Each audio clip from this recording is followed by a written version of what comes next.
Halo, Assalamualaikum warahmatullahi wabarakatuh. Jumpa lagi dengan saya, Freddy Sudaryanto. Masih seputar kasus Jalan Cagak Subang.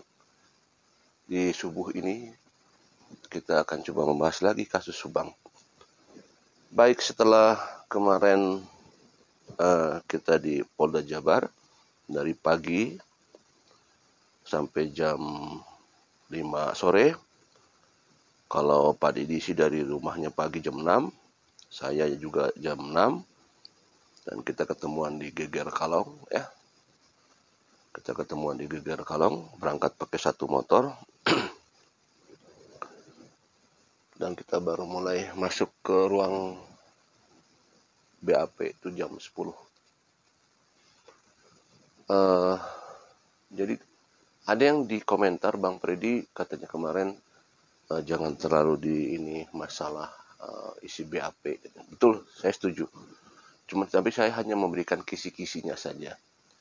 Artinya apa? Bahwa ini memperlihatkan kepada masyarakat semua bahwa pihak kepolisian tidak diam gitu. Bahwa pihak kepolisian lebih cepat tahu masalah error, masalah otomatis itu semua sudah tahu gitu ya. Jadi bahwa nanti jangan sampai nanti ada underestimate kepada pihak kepolisian.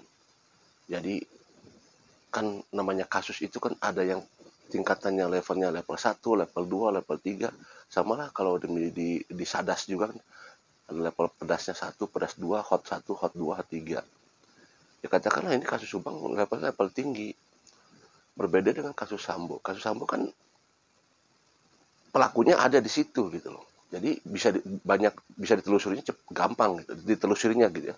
Tapi kan di kasus Subang ini di TKP-nya nggak ada yang melihat gitu loh. Itu permasalahan itu yang susahnya di situ. Ya. Jadi makanya kemarin saya bicara gitu ingin sekaligus memberikan informasi bahwa pihak kepolisian itu bekerja gitu. Jadi jangan sampai ada masyarakat yang underestimate. Nah, terus saya juga pengen menceritakan juga kepada kenapa saya ceritakan juga pengen cerita bahwa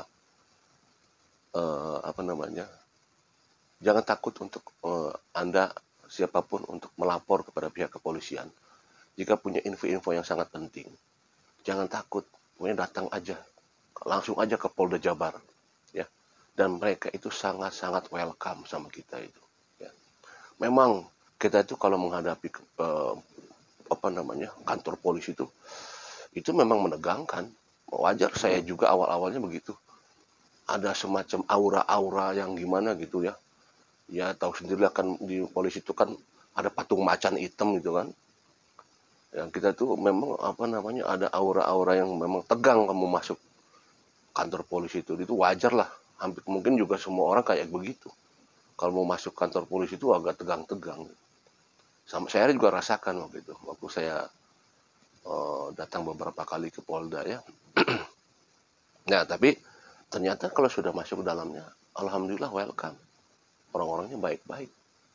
Seperti halnya kemarin kita di sana ya, saya menunggu di balik pintu gitu kan, di balik ruangan. Pada saat jam siang kita dikasih makan bareng gitu. Ya, apalah arti sebuah makan, tapi bukan masalah berapa harga makannya, tetapi adalah kepedulian mereka kepada kita. Kita dikasih makan, dijamu gitu ya. Kemudian juga Pak Dedi juga pulangnya diongkosin sama Kanit ya. Artinya bahwa memang mereka peduli sama rakyat yang memang mau memberikan informasi, kejujuran dan sebagainya. Mereka sangat welcome sekali dan sangat berterima kasih. Makanya kepada Anda-Anda sekalian yang punya info-info bagus mengenai kasus Subang ini, laporkan saja langsung kepada pihak kepolisian. Jangan ragu-ragu. Insya Allah jamin aman. Jamin.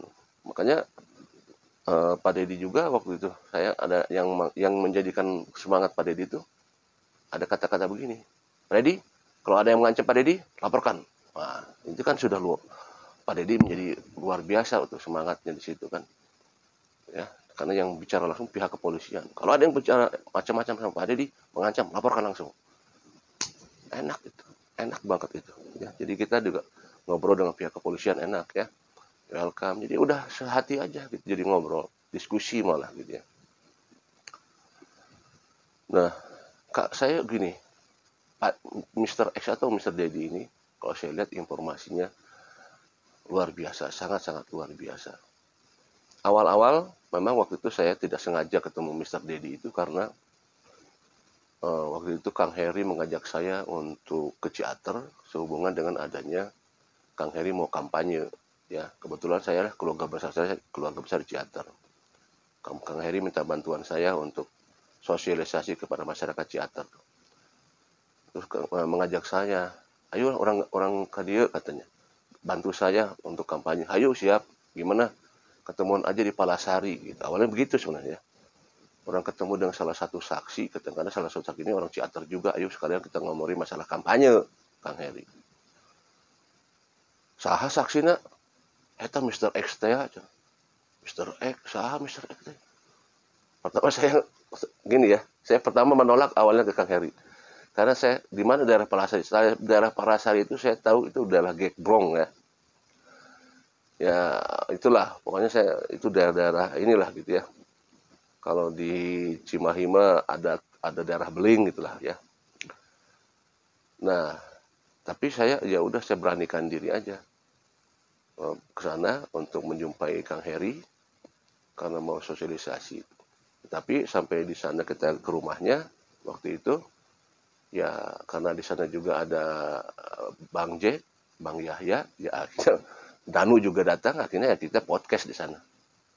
Nah di podcast itulah awal mual saya baru bertatap muka langsung dengan Pak Dedi. Yang saya lucu itu pertama perjumpaan awal dengan Pak Dedi itu, Pak Dedi sempat takut sama saya. Saya juga sudah takut sama Pak Dedi gitu. Saling takut sebenarnya. Ya karena di sininya ada gambar Pak Dedi itu, jadi wah gila nih saya bilang penampilannya rada mengerikan gitu.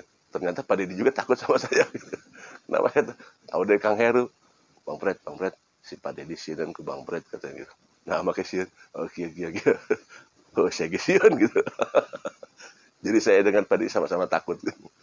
Tapi ternyata sudah menggali hatinya, dekat, ngobrol sama istrinya, sama orang tuanya ngobrol, ya sama anak-anaknya ngobrol, sama ya para YouTuber. Ternyata dia welcome sih dan sangat polos. Nah justru yang saya bilang inilah yang polosnya ini sebenarnya Pak Dedi karena dia polos norolong, polos apa adanya gitu. Nah dari situlah awalnya saya perjumpaan dengan Pak Dedi, akhirnya kita ngobrol-ngobrol dan Pak Dedi sangat welcome memberikan informasi. Seiringnya berjalan waktu saya coba mempelajari Dedi ini. Waduh ini saya pikir ini info-info apa namanya emas, ini info emas gitu. Kalau saya bilang emas gitu kan, ini info emas ini. Dan ini kalau saya pikir wah ini bisa ditelusuri lebih jauh. Saya berpikir gitu ya.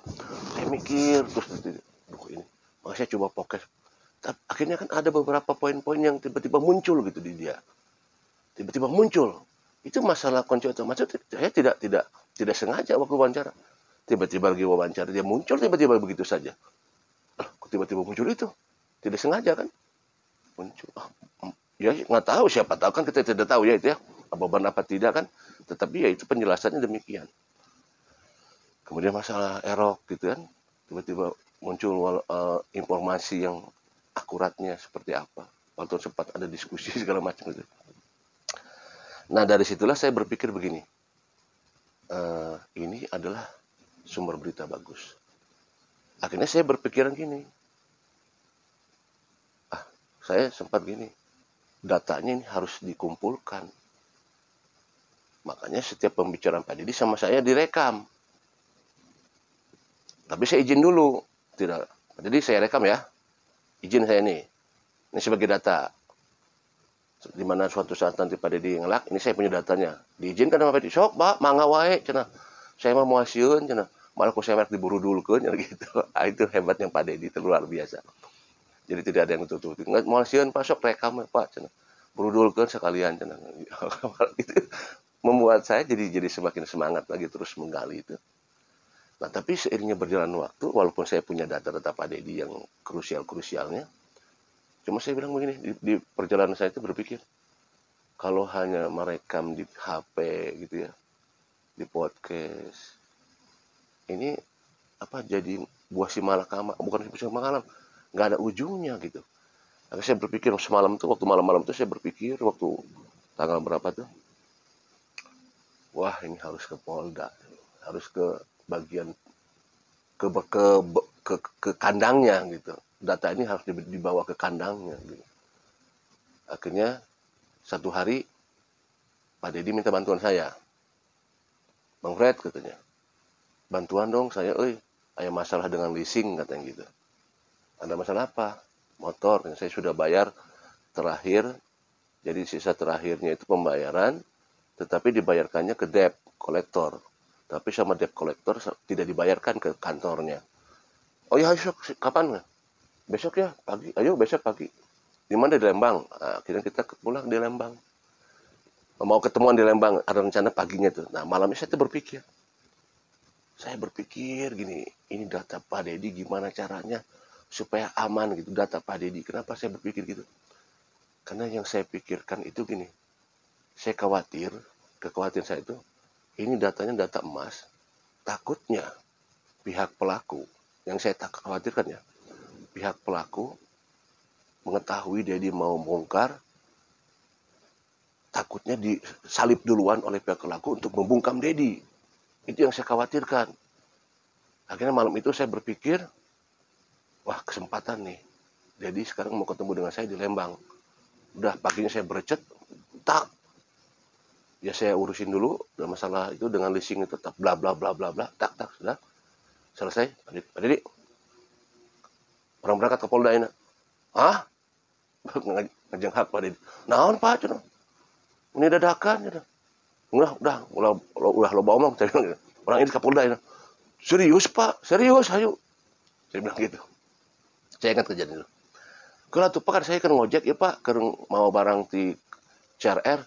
Naon? Saya ditugaskan melihat beasir di CRR. Bapak dagon hal dia. Bapak tungguin di sini. Saya ke CRR lah. Tekudu ke CRR. Balik deh. Ya bisa kabur. Mau kabur Pak. Tekudu. Nggak sekia weh. Saya bilang, udah begini aja. Beras yang diminta beli, saya bilang, ojekin aja. Pak Deddy nggak usah pulang ke Ciater. Oh siapa tuh?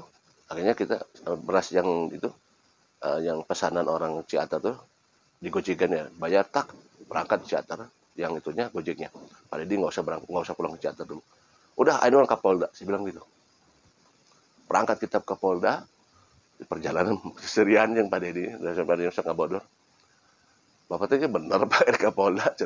Ya ayo serius saya. Mau naon gitu. Mau naon hayolah kumangkewe lah. Karena tujuan saya apa? Untuk mengamankan datanya Pak Deddy. Gitu. Tujuan saya itu yang ada di otak saya itu mikir bagaimana caranya supaya ini aman gitu. Data ini supaya aman. Takutnya saya didahului oleh pelaku atau pelaku dan antek-anteknya gitu ya. Membungkam gitu. Takutnya mau dibungkam Dedinya. Makanya saya ini harus diamankan oleh ranahnya. Nah, udah perangkat saya ajak paksa Deddy ke Polda. Tapi memang Pak Deddy memang bener Pak. Wanita, ayolah Pak katanya gitu. Mau asian lah, mau asian, ayo orang berudul kan gitu. Sama saya semangat, Pak Deddy semangat, akhirnya kita berangkat. Tapi memang pada saat masuk Polda itu, waktu dulu itu, ya kita sempat dipimpong ya, bukan dipingpong sih, ya karena memang saya tidak tahu jalurnya kemana kan. Pertama saya masuk ke Kadip Humas dulu, di Kadip Humas juga kita bolak-balik baru ketemu. Oh, mohon maaf Pak, untuk masalah pelaporan Bapak jangan ke sini, gitu jangan. Di mana? Langsung aja ke PST di depan katanya. Dekat kantor utama, oke kita berjalan ke PST. Lumayan kan Polda kan luas ya, jalannya juga rada panas. Berangkat ke PST, di PST kita di briefing dulu tuh di situ. Kata bla bla bla panjang lebar ada 1 jam kita di situ bicara bla bla bla. Akhirnya kata PST, gini saja Pak, kalau Bapak pengen lebih puas lagi, Bapak langsung aja ke Reskrim di bagian umum. Di Reskrim ya, bagian tindak pidana umum ya. Yang Bapak tahu kan gedung, iya saya tahu gedung yang 2 itu yang besar di belakang. Jadi ayo siap lah, kagok Pak. Kagok-kagok capek Pak, hayu. Akhirnya kita berangkat ke gedung bagian umum, resum, ya, di reskum, tindak pidana umum, ya. Nah, kita masuk, tak masuk, udah diterima, walaupun sempat di ruangan itu kan ada beberapa ini ya, unit 1, unit 2, sempat naik ke unit 3, bukan di sini bagiannya, kasus Subang di bawah, lantai 2, oh ya lantai 2 masuk, dah. Akhirnya kita banyak ngobrol di situ. Tujuan saya satu adalah untuk mengamankan data Dedi. Kalau sudah masuk ke pihak kepolisian, udah aman. Saya bilang gitu. Pak Dedi, karena waktu itu kan bukan BAP tapi pelaporan, jadi Pak Dedi masih didampingi oleh saya, ngobrolnya dengan pihak penyidik sana. Didampingi situ. Jadi semua diburudulkan sama Pak Dedi. Ya sudah, hanya penting data sudah masuk kan. Nah, kita pulang. Ya itulah, kalau ya saya tidak tahu apakah ada memang hasil dari laporan itu kemudian pihak kepolisian menindaklanjuti, ya tidak tahu juga, mungkin bisa jadi ya, karena kan ada reaksi itu karena ada aksi ya. Ya siapa tahu memang data-data yang disampaikan oleh Dedi mungkin bisa memberikan hal yang membuat pihak kepolisian. Ya kita tidak tahu apakah memang itu apa, kita tidak tahu ya, tapi ya tidak, karena jaraknya kan tidak terlalu lama dari situ. Ya akhirnya itulah tujuan saya waktu itu, supaya data Dedi aman di pihak kepolisian. Ya jadi kalau ada serangan-serangan dari pihak itu untuk membungkam Dedi, ya kan datanya sudah ada di sana. Gitu. Jadi udah plong saya dari situ. Data sudah ada di pihak kepolisian, data Dedi semua sudah saya plong di situ. Jadi tinggal tunggu, dan alhamdulillah ada panggilan BAP. Nah itulah yang saya suka. Alhamdulillah ada BAP. Jadi resmi gitu loh. Karena ya udah, ayo Pak Dedi kita ke Polda lagi. Sekarang mah resmi sekarang mah enak gitu kan. Tadinya mau dengan Kang Heri, tapi Kang Heri ada keperluan berangkat ke arah barat sana ya, dadakan. Jadi saya berdua aja sama Pak Dedi gitu. Dan kemarin pada saat di BAP mah tidak bisa didampingi sendiri, saya mah di luar aja. Cuman ya itu alhamdulillah ya, dari pembincangan itu kita itu sangat hangat dengan pihak kepolisian, sangat hangat. Malah kita diskusi dan lain sebagainya ya, diskusi. Ya mudah-mudahan. Cuman saya punya optimis aja, walaupun agak susah memang ya, tapi saya optimis. Karena di konten saya itu di tanggal 15 kalau tidak saya bikin konten, tersangkakan dia dari arah lain. Saya pernah bikin konten itu ya. Ya mudah-mudahan saja. Karena kan kita tunggu ada sesuatu hal yang baru, temuan baru, dan ada pengakuan baru. Mudah-mudahan saja. Insya Allah ya. Kita percayakan aja, kita semangatkan gelora ini. Semangat netizen bergelora terus, semangat YouTuber bergelora terus, membangkitkan semangat juga pihak kepolisian. Dan saya yakin pihak kepolisian itu sangat-sangat bekerja keras, saya lihat ya. Karena berani mengatakan demikian karena kita langsung di lapangan, ketemu langsung dengan yang bersangkutan gitu kan. Bahwa begini sudah begini gitu kan. Nanti tunggu sajalah.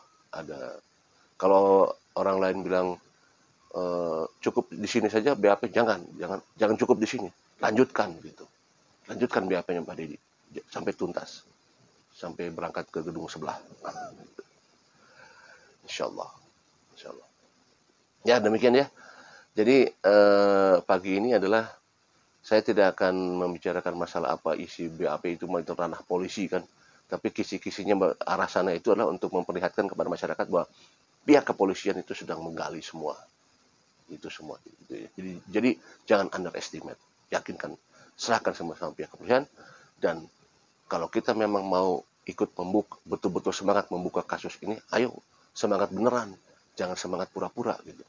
Semangat beneran ya, jangan semangat pura-pura. Jadi ya benar pengen membuka kasus, jangan menghalang-halang, jangan menutup-nutupi, jangan merekayasa gitu.